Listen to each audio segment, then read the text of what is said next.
14 अप्रैल को बाबा साहब की अंबेडकर जयंती पूरे देश में मनाई जाती है। अंबेडकर जयंती को राष्ट्रीय अवकाश घोषित कर दिया गया है। जैसे गांधी जयंती राष्ट्रीय अवकाश है, ऐसे बाबा साहब की जयंती भी राष्ट्रीय अवकाश है। पूरे देश में बाबा साहब को माला फूल भी पहनाया जाएगा। नेता आएंगे, उनको अपना प्रणाम भी अर्पित करेंगे। बाबा साहब का सच्चा भक्त होने का दावा भी करेंगे। लेकिन सच्चाई यह है कि बाबा साहब को माला तो पहनाते हैं, लेकिन बाबा साहब को मानते नहीं है। बाबा साहब सबसे पहले कहते थे कि भारत में समान शिक्षा होनी चाहिए। अगड़ा पिछड़ा, मजदूर, मालिक, उत्तर दक्षिण, सबकी एक किताब होनी चाहिए। सब अपनी अपनी मातृभाषा में पढ़ें, लेकिन शिक्षा समान होनी चाहिए। लोहिया जी भी यही बात कहते थे कि इस भारत में समान शिक्षा होनी चाहिए। कम से कम 10वीं तक तो समान शिक्षा होनी चाहिए। ये बाबा साहब अंबेडकर भी कहते थे, लोहिया जी भी कहते थे। लेकिन कोई भी नेता जो अपने आप को अंबेडकरवादी कहता है, बाबा साहब का भक्त बताता है, बाबा साहब के प्रति श्रद्धा अर्पित करता है, उनको बाबा साहब को माला पहनाता है, वो कभी नहीं कहता कि भारत में 1 नेशन 1 एजुकेशन बोर्ड हो, 1 नेशन 1 सिलेबस हो, 1 नेशन 1 करिकुलम। बाबा साहब कहते थे सारे पर्सनल लॉ खत्म करिए, हिंदू, जैन, बौद्ध, सिख के लिए जो अलग अलग कानून चल रहे हैं सबको खत्म करिए, भारत में 1 नेशन 1 सिविल कोड लागू करिए। आज 75 साल हो चुके हैं आजादी के, लेकिन बाबा साहब की को मानने वाले कोई भी नेता, अभिनेता, लेखक, बुद्धिजीवी ये नहीं कहते कि भारत में क्रिश्चियन मैरिज एक्ट खत्म करो, पारसी मैरिज एक्ट खत्म करो, शरीयत एक्ट खत्म करो और एक कॉमन सिविल कोड लागू करो। ये पाखंड मैं आपको बता रहा हूं, ये बाबा साहब के भक्तों का पाखंड बता रहा हूं, जो बाबा साहब के अनुयायी हैं उनका पाखंड बता रहा हूं। बाबा साहब कहते थे कि भारत में एक 1 नेशन 1 पुलिस कोड होना चाहिए। पूरे देश की पुलिस एक तरीके से काम करे, पूरे देश की पुलिस एक जैसा बिहेवियर करे, पुलिस स्वतंत्र हो, पुलिस निष्पक्ष हो और पुलिस जनता के हित में काम करे। इसलिए यूनिफॉर्म पुलिस कोड होना चाहिए, 1 नेशन 1 पुलिस कोड होना चाहिए। लेकिन 1861 वाला पुलिस एक्ट आज भी चल रहा है। पुलिस आज भी सत्ता के गुलाम बनी हुई है। यही नतीजा है। केरल की पुलिस अलग तरीके से काम करती है, बंगाल की पुलिस अलग तरीके से काम करती है, यूपी वाली पुलिस अलग तरीके से काम करती है और हिमाचल की पुलिस अलग तरीके से काम करती है। जबकि बाबा साहब कहते थे भारत में यूनिफॉर्म पुलिस कोड होना चाहिए, पुलिस निष्पक्ष होनी चाहिए, पुलिस स्वतंत्र होनी चाहिए, पुलिस अपराधियों के खिलाफ काम करनी चाहिए, न कि सत्ता के इशारे पर काम करनी चाहिए। भारत में न्यायिक व्यवस्था सड़ चुकी है। 5 करोड़ मुकदमों से 5 करोड़ परिवार टेंशन में है। 5 करोड़ परिवार का मतलब एक परिवार में 6 आदमी मान के चलिए तो 30 करोड़ भारतीय टेंशन में है। लेकिन स्पीडी जस्टिस की बात कोई नहीं करता।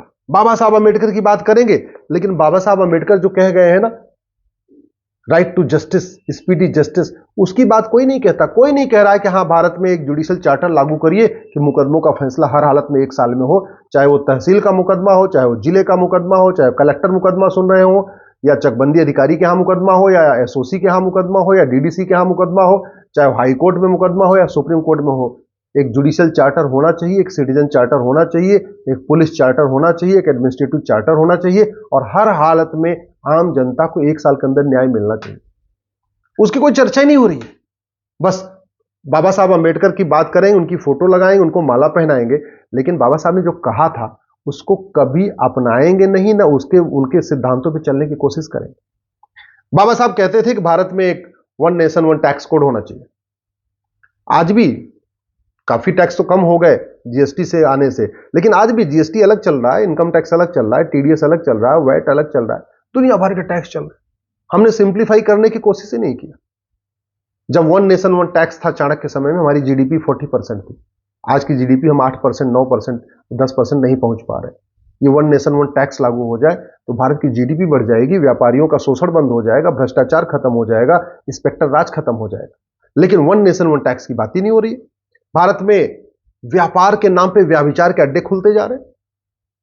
अरे व्यापार शुरू करने के पहले ये तो देखना चाहिए कि ये जो बिजनेस शुरू हो रहा है इससे हमारी संस्कृति मजबूत होगी या संस्कृति बर्बाद होगी। व्यापार के नाम पे व्याभिचार के अड्डे, ये हुक्का बार व्यापार है कि व्याभिचार है? ये डांस बार व्यापार है कि व्याभिचार है? ये बियर बार व्यापार है कि व्याभिचार है? ये सट्टा बार व्यापार है कि व्याभिचार है? ये कैसीनो ये व्यापार है कि व्याभिचार है? व्यापार के नाम पे कुछ किसी भी चीज का लाइसेंस देते जा रहे हैं। कभी ये भी नहीं दे रहे कि हम जो व्यापार का लाइसेंस दे रहे हैं इसका सोशल इंपैक्ट असेसमेंट होना चाहिए। जो व्यापार आदमी करने जा रहा है, जो प्रोडक्ट बनाने जा रहा है, जो कुछ बेचने जा रहा है, उसका समाज पे क्या परिणाम होगा, हमारी संस्कृति पे क्या प्रभाव आएगा, हमारे युवा पीढ़ी पे क्या प्रभाव आएगा। पूरे के पूरे देश में जितने शहर कस्बे हैं वहां पे युवा बर्बाद होता जा रहा है ऐसे व्याभिचार के अड्डों के कारण, लेकिन हम उसको व्यापार के नाम पे उसको हम आगे बढ़ाते जा रहे हैं। भारत में प्रशासनिक व्यवस्था वही अंग्रेजों वाली चल रही है, वही हवलदार की व्यवस्था, वही थानेदार की व्यवस्था, वही पेशकार की व्यवस्था, वही तहसीलदार की व्यवस्था, वही क्लर्क की व्यवस्था, वही कलेक्टर की व्यवस्था, वही। हमने क्या उसमें सीखा? हमने आज तक ये भी नहीं सीखा कि राजा विक्रमादित्य की न्यायिक व्यवस्था कैसी थी, प्रशासनिक व्यवस्था थी, छत्रपति शिवाजी महाराज की न्यायिक व्यवस्था थी, प्रशासनिक व्यवस्था कैसी थी, जो आचार्य चाणक्य ने लागू किया था उस समय चंद्रगुप्त मौर्य के समय में, वो प्रशासनिक व्यवस्था कैसी थी, वो न्यायिक व्यवस्था कैसी थी। हमारे पास, हमारे यहां मुकदमों का फैसला 1 हफ्ते के अंदर हो जाता था। जिन मुकदमों का फैसला पहले भारत में 1 सप्ताह के अंदर होता था, उन्हीं मुकदमों का फैसला आज की डेट में 50 साल में हो रहा है। जौनपुर में एक मुकदमा 1985 में शुरू हुआ था कि असली जमीन का मालिक कौन है। 1985 में 39 साल बीत चुके हैं और अभी मुकदमा सबसे नीचे के पायदान पे है। अभी मुकदमा चकबंदी अधिकारी के यहां है, वहां से फैसला हो जाएगा तो एसओसी के यहां अपील होगी, वहां से फैसला हो जाएगा फिर डीडीसी के यहां अपील होगी, वहां से फैसला हो जाएगा फिर चकबंदी कमिश्नर के यहां जो लखनऊ में बैठते हैं वहां अपील होगी, वहां से फैसला हो जाएगा फिर इलाहाबाद हाई कोर्ट में अपील होगी, वहां से फैसला हो जाएगा फिर सुप्रीम कोर्ट में अपील होगी। 39 साल बीत चुके हैं, 39 ईयर्स बीत चुके हैं, मुकदमा सबसे नीचे के पायदान पे। एक नार्को पॉलीग्राफ ब्रेन मैपिंग कानून होता तो 1 सप्ताह के अंदर पता चलता कि वास्तव में असली मालिक जमीन का कौन है और कौन झूठ बोल रहा है, लेकिन नार्को पॉलीग्राफ ब्रेन मैपिंग की बात ही नहीं होती। हमारे बाबा साहब अंबेडकर कहते थे कि ये संविधान, ये फिक्स संविधान नहीं है, ये ऑर्गेनिक संविधान है, यानी ये समय के अनुसार इसको बदलते रहना चाहिए, बदलते रहना चाहिए। और 125 बार बदला भी गया। लेकिन अब आज की क्या जरूरत है? स्पीडी जस्टिस के लिए संविधान में क्या बदलाव करना है, भारत को, पुलिस को निष्पक्ष और स्वतंत्र बनाने के लिए संविधान में क्या बदलाव करना है, उसकी चर्चा ही नहीं हो रही है। बस बाबा साहब अंबेडकर की चर्चा हो रही है। अरे डॉक्टर अंबेडकर की चर्चा करने से दलितों का उत्थान नहीं होगा, डॉक्टर अंबेडकर की चर्चा करने से देश का भला नहीं होगा। भला तब होगा जो डॉक्टर अंबेडकर कहते थे उनके विचारों को लागू किया जाएगा। डॉक्टर अंबेडकर ने तो कहा था equality, justice, liberty, fraternity, unity, national integration. Doctor Ambedkar कहते थे सबको समान अवसर मिलना चाहिए। जब तक समान शिक्षा नहीं होगी तब तक सबको समान अवसर मिलेगा ही नहीं। डॉक्टर अंबेडकर कहते थे साइंटिफिक टेम्पर डेवलप करना है। ये जो मुगल काल में मदरसे चल रहे हैं उससे साइंटिफिक टेम्पर डेवलप हो सकता है क्या? प्रियम्बल में लिखा हुआ है देश की एकता अखंडता मजबूत करनी है। और भारत में लाखों स्कूल चल रहे हैं जो नफरत सिखाते हैं। भारत में लाखों ऐसे स्कूल चल रहे हैं जो ये सिखाते हैं बच्चों को कि न भारत को मानो, न जय हिंद करो, न वंदे मातरम बोलो, न तो भारत के त्योहार मनाओ, न भारत की संस्कृति को मनाओ, न भारत की परंपरा को मनाओ, न भारत के रीति रिवाज मनाओ, न भारत की वेद व्यवस्था है उसको पढ़ो।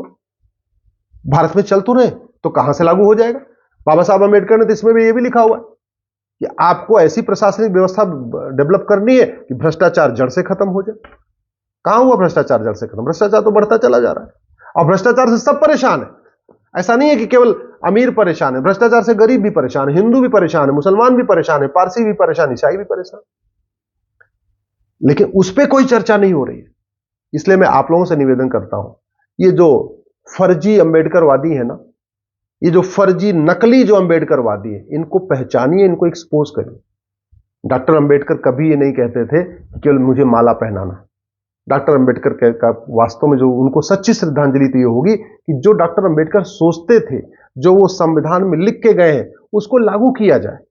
संविधान कहता है समान शिक्षा होनी चाहिए, चर्चा ही नहीं हो रही है। संविधान कहता है एक समान चिकित्सा व्यवस्था लागू होनी चाहिए, उस पर चर्चा ही नहीं हो रही है। संविधान कहता है समान नागरिक संहिता लागू होनी चाहिए, उस पर चर्चा ही नहीं हो रही है। संविधान कहता है यूनिफॉर्म पुलिस कोड होना चाहिए, उस पर चर्चा ही नहीं हो रही है। संविधान कहता है यूनिफॉर्म एक जुडिशियल कोड होना चाहिए, उस पर चर्चा ही नहीं हो रही है। संविधान कहता है यूनिफॉर्म टैक्स कोड होना चाहिए, उस पर चर्चा ही नहीं हो रही है। संविधान कहता है यूनिफॉर्म बिजनेस कोड होना चाहिए, उस पर चर्चा ही नहीं हो रही है। संविधान कहता है यूनिफॉर्म एंडाउमेंट कोड होना चाहिए, उस पर चर्चा ही नहीं हो रही है। संविधान कहता है यूनिफॉर्म एडमिनिस्ट्रेटिव कोड होना चाहिए, उस पर चर्चा ही नहीं हो रही है।